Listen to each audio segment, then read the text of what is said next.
Good evening, this is Kuro. Got a tier 10 game in my Shimakaze on Tears of the Desert Epicenter, going through the matchmaking.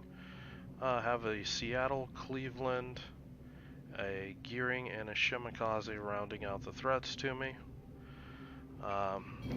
This being Epicenter, I'm the only real capping destroyer from my team, since our other DD is a Kaba.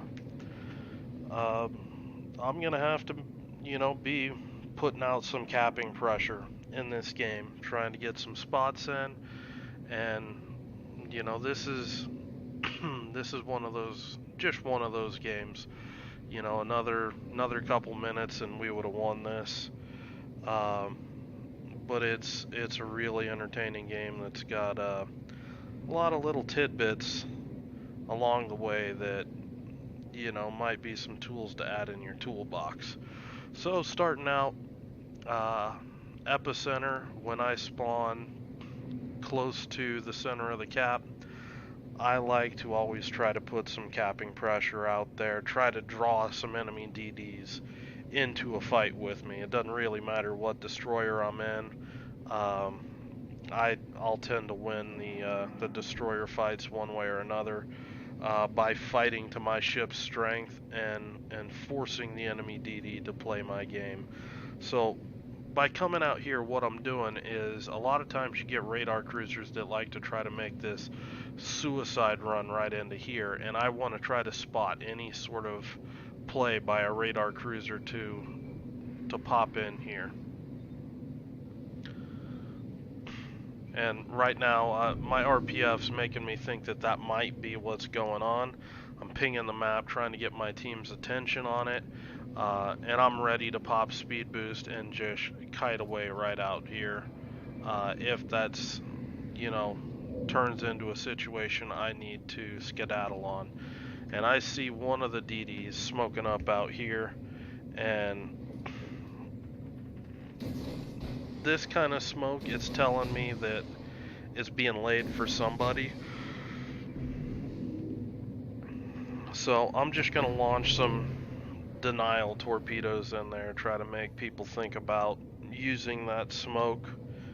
Maybe get lucky and punishing anybody that's in there. So going ahead and lay out a line of smoke through there, and I start pushing up, try to get some additional spots.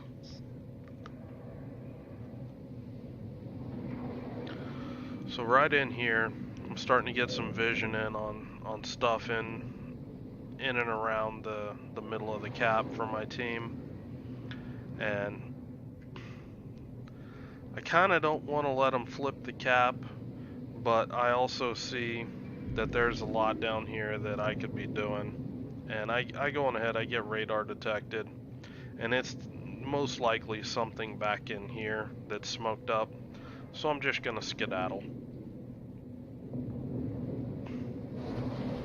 And it looks like either the Hipper or the Amagi or somebody took a poke at me, but they all whiffed. So coming up here, my Hipper, it's not the best position for a Hipper, but he's angled, he's fighting smart. I'm going ahead and smoke this guy up and give him the best chance to actually get some damage out on these guys.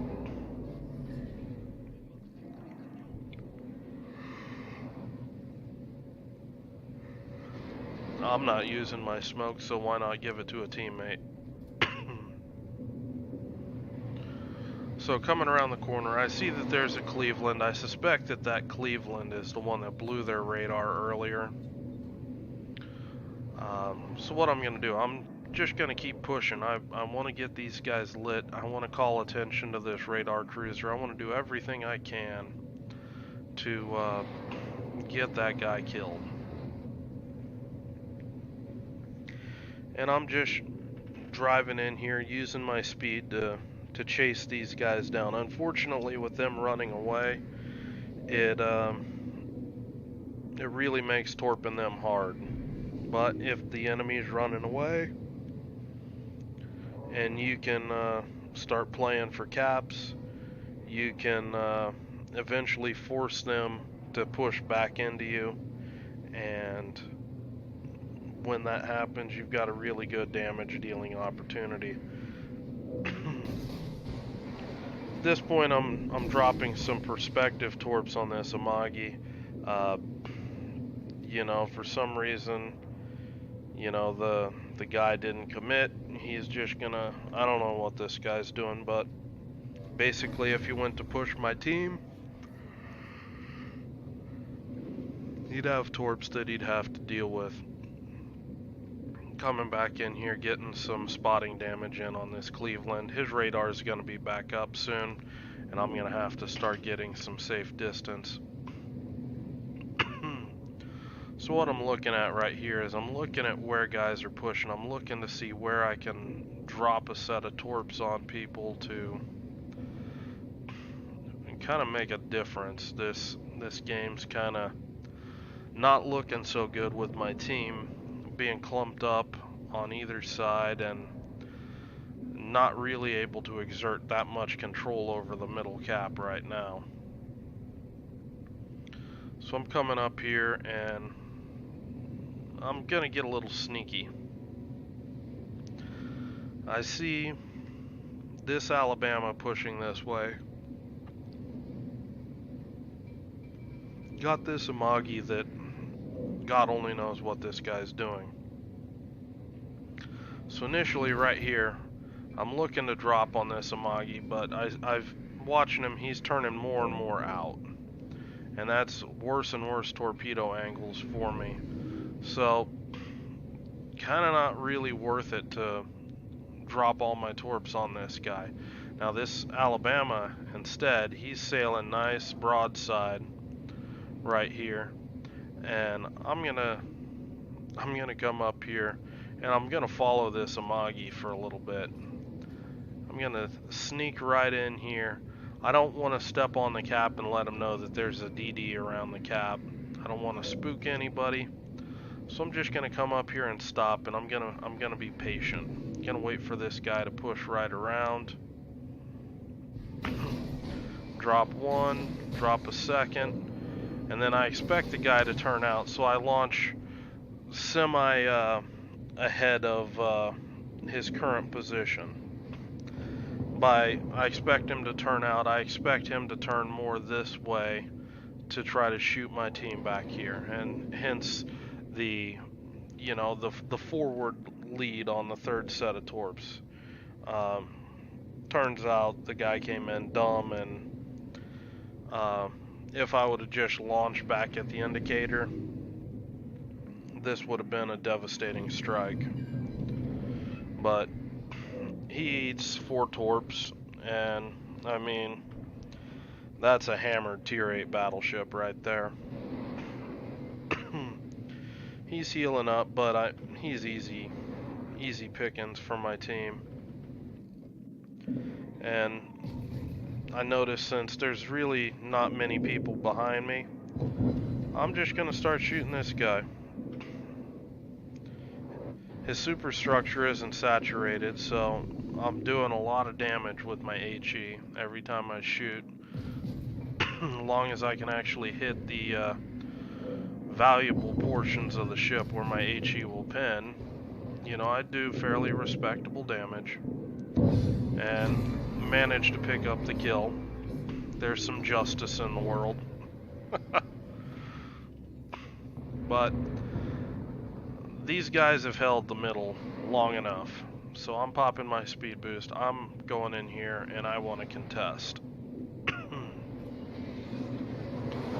I'm done playing footsie.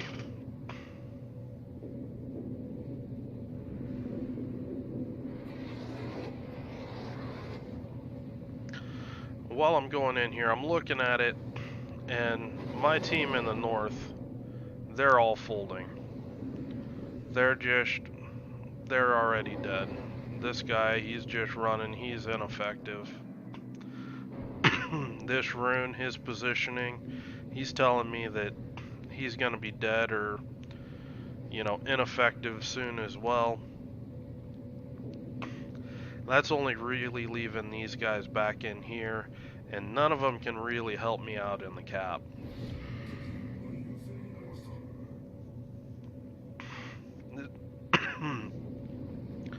This is just one of those games that if I had, you know, another one or two, you know, competent team members, this would have been a pretty solid victory. Or, you know, it was so close that if I had another 2 minutes,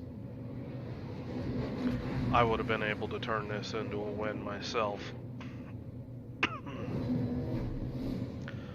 But you win some, you lose some. Now, coming up here, this Richelieu, he is looking to me like he's going to be reversing. When that happens, he's going to be able to reverse around this island and in general just be a pain in the ass to deal with. It's a poor torpedo angle, that kind of thing. Instead, I've got a better torpedo angle on this Montana. Even though he's 2 kilometers further, he's a better torpedo target. Now I'm watching right now. I'm expecting him to turn in. I get detected by the enemy Shimakaze. I drop 2 sets of torps real quick. And I go on ahead, smoke up. I get a decent first volley on there, Shima.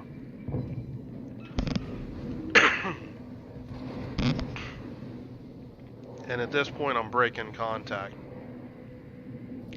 If you notice, I didn't really stop in my smoke. You saw the shells that landed right behind me. A lot of players have gotten really good at firing just where you disappeared, and they'll be able to land some extra damage on you. Now I got unlucky there. My firing debuff hadn't cooled down, and these guys were in range of my guns. They were able to pick me up, and they were able to get some additional damage on me.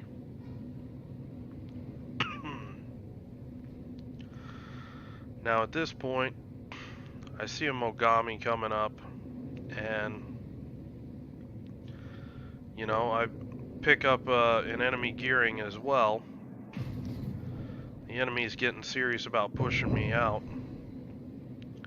That was an ineffective HE volley on that gearing. Those shells hit the 21mm armor belt. But by switching to AP, you saw that I just did a 3K volley to him, actually 3.1.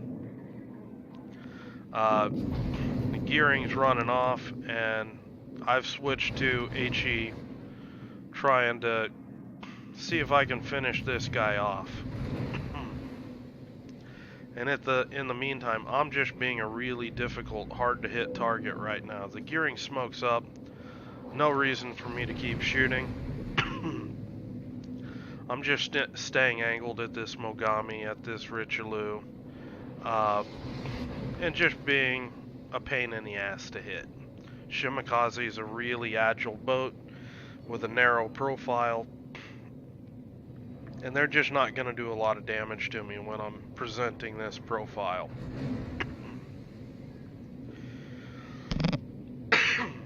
Excuse me. Been talking too much today. But, you know, we're roughly even in ships. We've got the center cap, but the points are really a concern right now, and right here I'm pushing forward, and this is a misplay on my behalf. I should have been more patient here. I am anticipating that this Richelieu is going to turn right through here. He's always been really, really passive, and I see that that's where he's, you know, he's turning. And he's actually turning into this island. I should have stopped, held that last set of torps for, you know, 5-10 seconds longer to see where this guy's going to end up. Or at the worst case, open up this torpedo angle from here onto this guy as he's going to camp behind this island. That right there could have cost us the game. And it's little misplays like that that, you know, there's always generally something that you could have done that might have been able to turn a battle. And it's when you're looking at your replays, if you want to be a better player, watch your replays and try to pick those moments out where you just missed it. So right here, I really do want to shoot. I really do. But I'm really the only thing providing vision for my team out here. So I gotta do my thing. Gotta spot. And gearing pops up. I get a decent volley on him, get a fire, load AP, and you know, my team's able to pick that kill up. Because I'm detected, I go ahead and smoke up. And fortunately, this Richelieu, he's being spotted by something at this point. Whether it's one of the battleships down here, whether he just recently fired while I was looking at the gearing, whatever.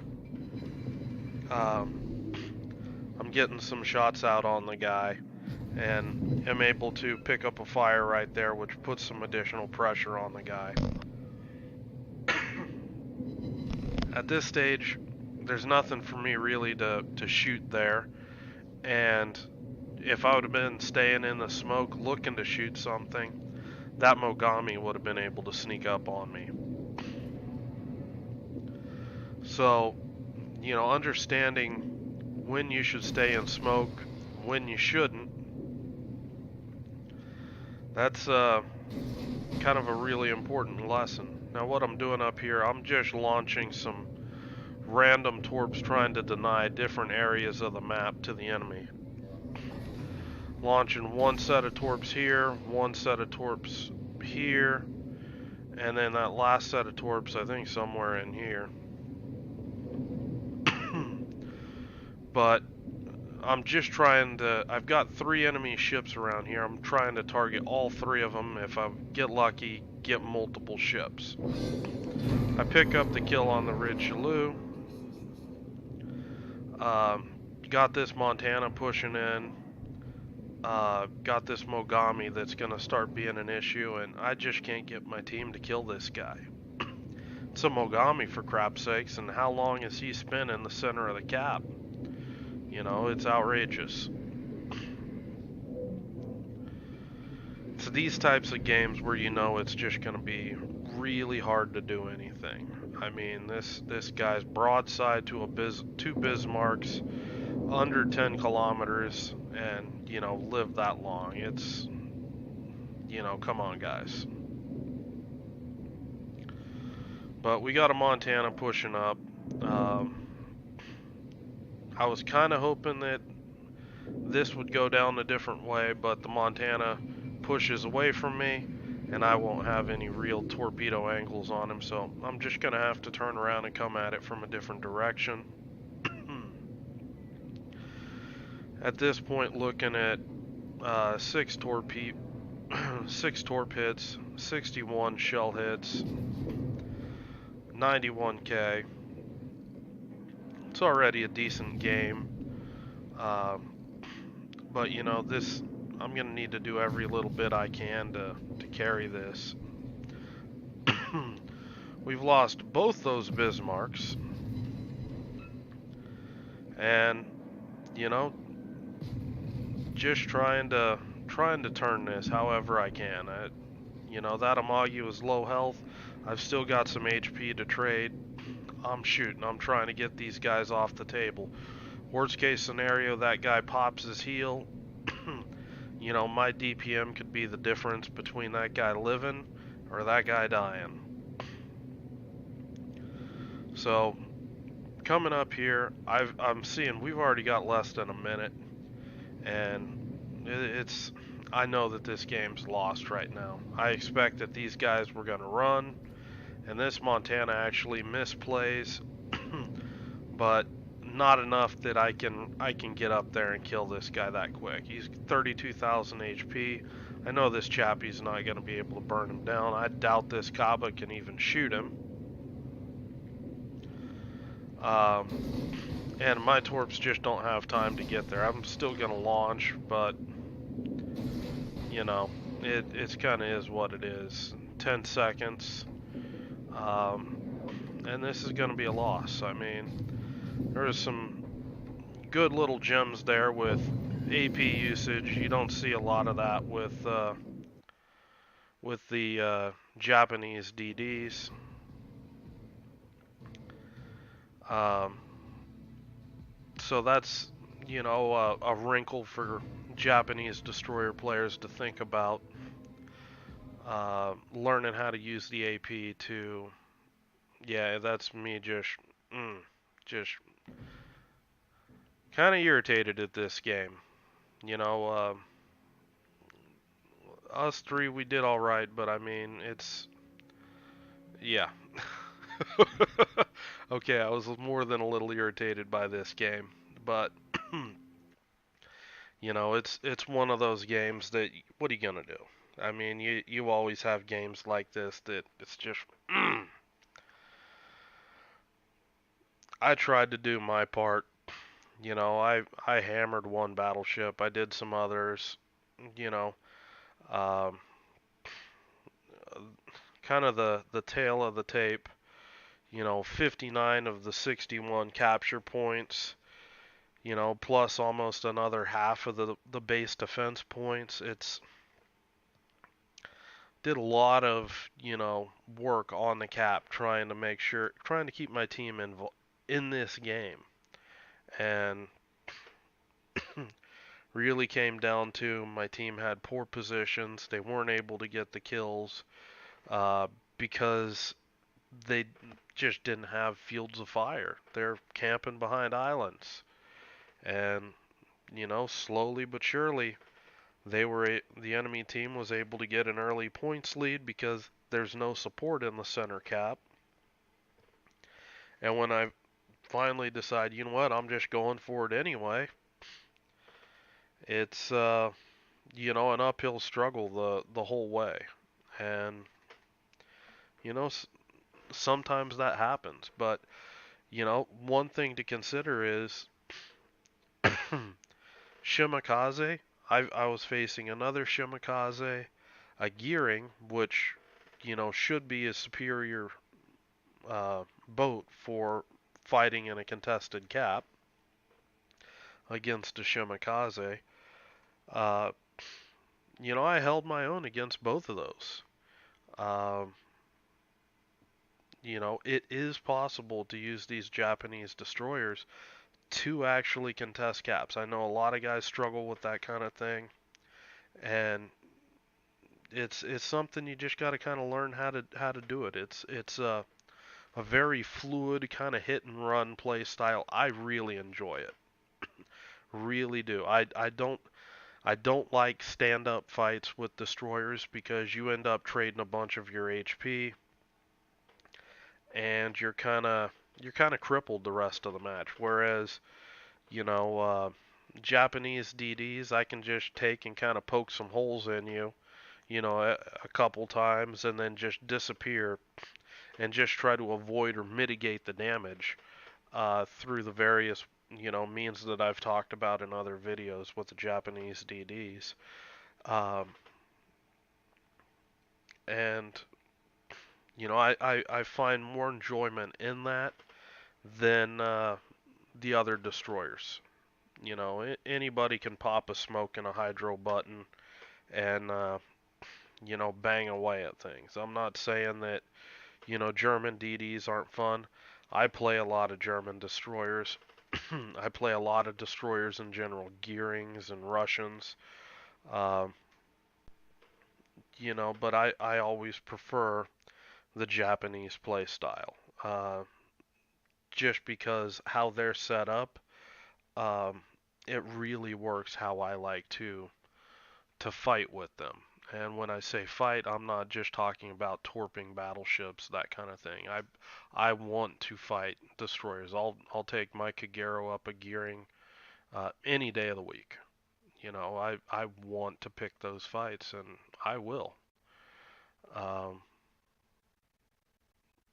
And I'm hoping that kind of my videos will will get guys up to that kind of speed because you know I just see people shit on Japanese DDs all day long. They're terrible. They're worthless. They're not. It's just a different play style, and you gotta learn how to use them to their strength. There are things that I'd like to see done. I never understood why they changed the HE alpha values on the 127 millimeter Japanese destroyer rounds. No idea why. It's nobody ever accused those guns of overperforming, but by doing that, they made it harder to have that hit and run play style where used to be you could take two good aimed volleys and knock a 20-25% off a Fletcher and then just smoke up and disappear. And then he pops up a couple minutes later and you take 2-3 shots at him again and do the same thing. Or you draw him out in a protracted fight beyond 7 kilometers where you're able to hit him more often than he's able to hit you.